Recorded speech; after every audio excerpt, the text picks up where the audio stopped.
Сәлеметсіздер ме менің құрметті көрермендерім. Бүгін сіздермен бірге дрожжсыз сыр қосылатын лепешка дайындаймыз. Маған және менің отбасыма бұл қатты ұнады, сондықтан сіздермен де рецептімен бөлісейін деп шештім. Олай болса, ең алдымен қамырын дайындаймыз. Кефирдің үстіне қант, тұз саламыз. Бір араластырғаннан кейін осының үстіне жұмыртқамызды саламыз.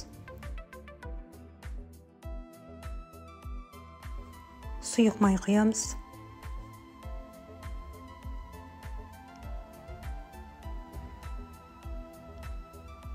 Жұмыртқамыз біріккенше араластырып болғаннан кейін осының үстіне ұн мен разрыхитель саламыз. Мен бірақ ұнның барлығын салмадым, біраз бөлігін салдым. Яғни ұнды екі бөліп салдым.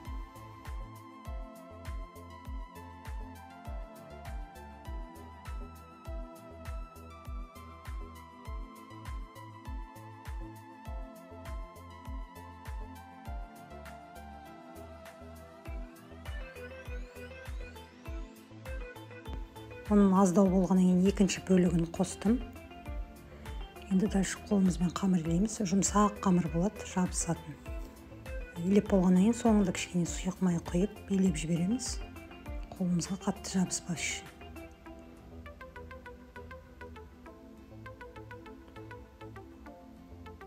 Бұл қамырды күттіп, жаңағы көтерілсін, тынсын деудің қажеті жоқ.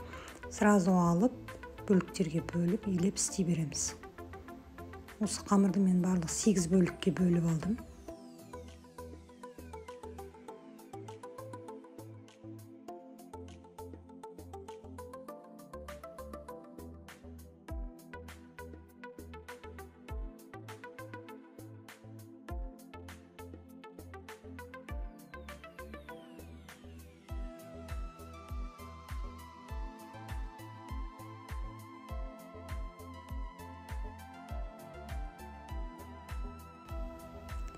Енді шетінен жайып бастаймыз. Жаймастан бұрын жақсылап ұнға аунатып алыңыздар, өйткені өте жұмсақ жабысатын қамыр. Қатты жұқартпаймыз, кішкене жұқартамыз. Мен начинкасына сулугуни сырын қолдандым. Өзіме ұнайтындықтан петрушка да қостым. И по вкусу тұз әрине. Қалған соң видеода көрсетілгендей жасаймыз.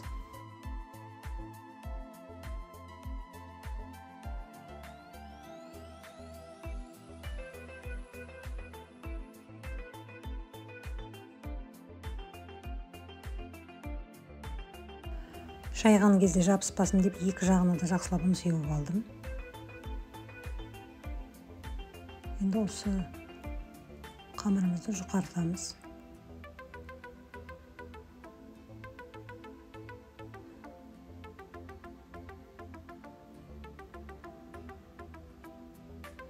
Осыны қызып тұрған табамызға екі жағына қызартып пісіріп аламыз. Мен табаға ешқандай май ештеңе жақпадым, өйткені қызарғаннан кейін соңынан майлаймыз.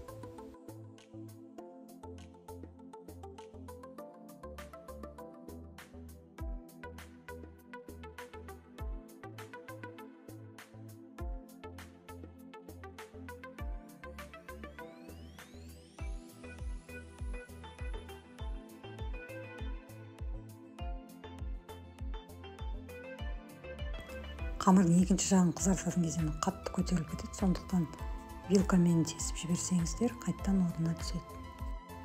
Табадан алғаннан кейін екінші жағын да майлаймыз.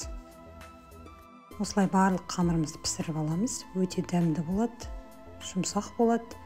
Міндетті түрде жасап көріңіздер, ас болсын.